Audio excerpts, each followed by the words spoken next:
Guess who's back? Back again. Juljas back.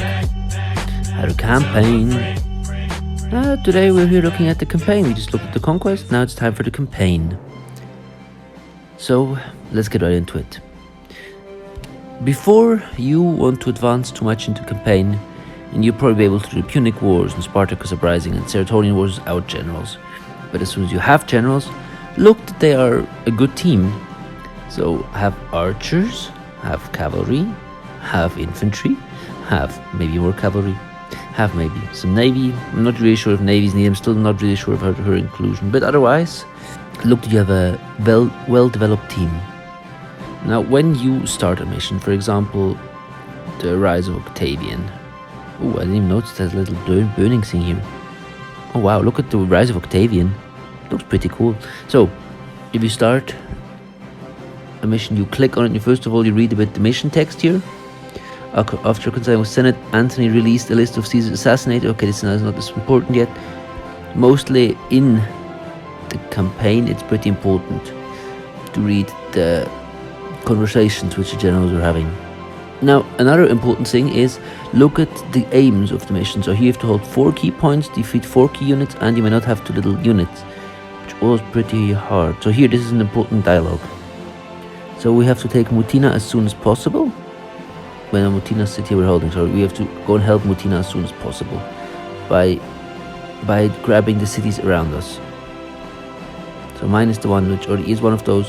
So you have to grab these 4 cities and then you have to start defending the way I see it. That's for the preparation. Now, when you start the campaign, you look at the units. So, for example, you have cavalry. The strongest cavalry, it's heavy cavalry with siege tower, and I think a ship. Why does it have a ship? Why do we just have a ship? But well, you see, this is my strongest cavalry, so I'm going to put my strongest general on it. Here we have not so strong infantry, but this is, I guess, the strongest infantry. So, Pompey. Do I have any archers? I don't have any archers, which is a bit problematic since I actually have 2 archer generals. Yeah, so that's how you continue.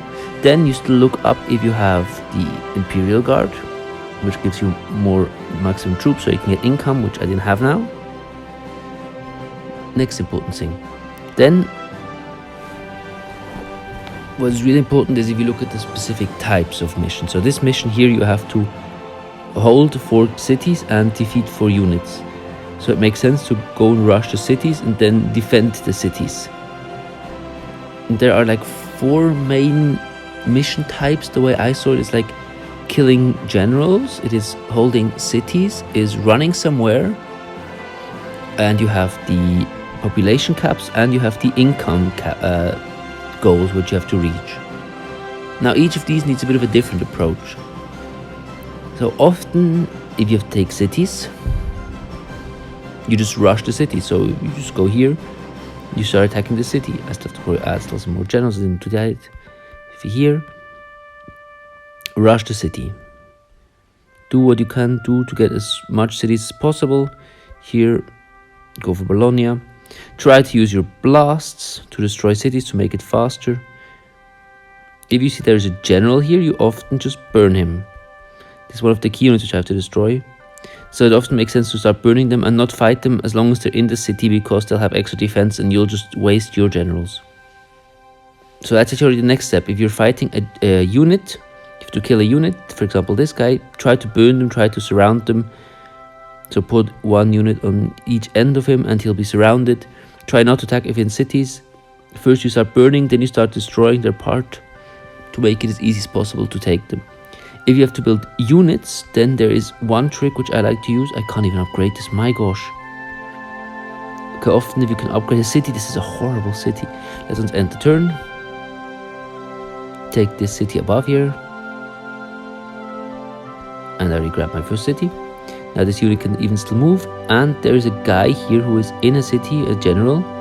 So what I do, I put the unit next to him. It's an archer, so I can attack. And I start burning him. Then again, try to grab this city here. I got lucky, no counter attack. Very lucky. You could fight. Oh my god. Okay, that wasn't as lucky. Next turn I should be able to take Bologna. I've done a bit better. Probably could have taken it now. let's ignore my stupidity. Yeah, so if you have a city and you can start building stuff, can I build anything? I can upgrade it. Good. Okay, so let's grab Bologna. Now I even get gold. This is what happens if you have to get cities. Look now, this general is now out of, because the city is mine, he's not anymore defended by the city, so I can start attacking him more effectively. I surrounded him, so he attacks less, and he's already dead. Really simple way to get one general dealt with. So now that I would have, can I build something? I want to showcase my next point, please, game. So this guy left his place, so please burn again. Burn, baby, burn, baby. So what I wanted to showcase is if you have a mission where you have to have high unit cap, like I do right now, I have to have at least 25, then you should build the first cavalry. So this here is a raider, because it uses up 2 population points, which is important if you have to have a lot of population, because that's a very cheap way to get 2 pop. This costs 102. If I get infantry, it's already a bit more expensive. So often it makes sense.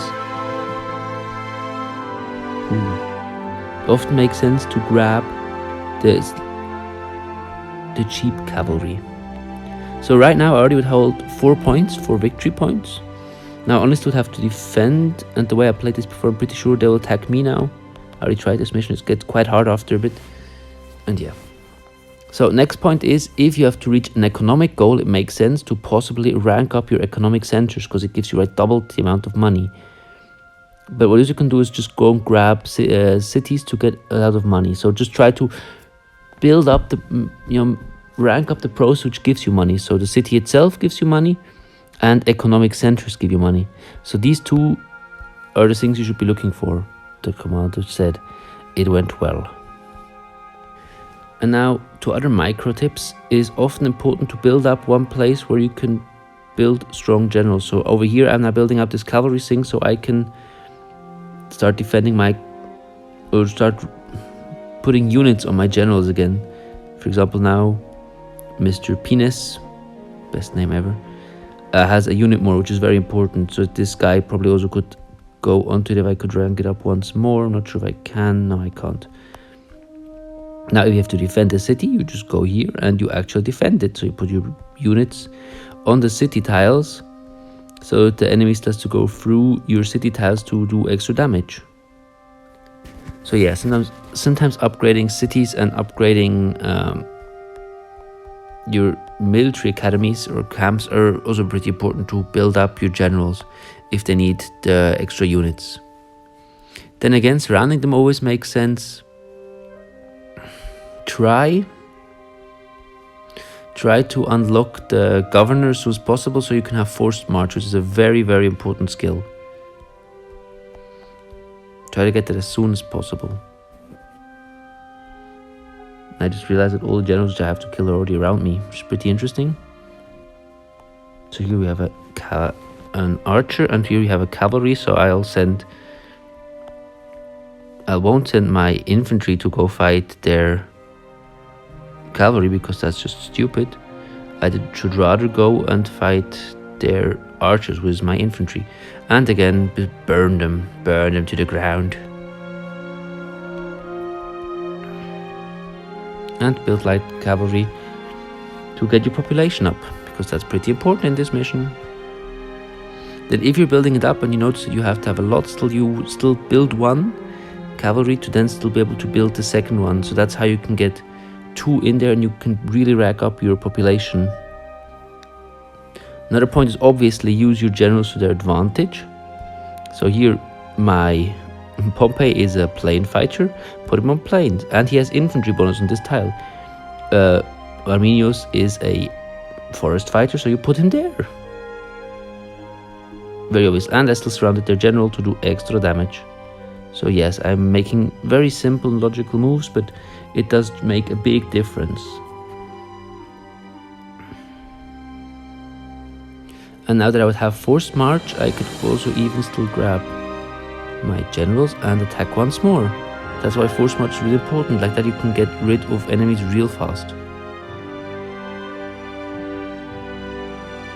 So I already have killed 3 generals of them. Now it's only still this last one, so I'll have to get to him. First of all, burn. Second of all, hit him hard.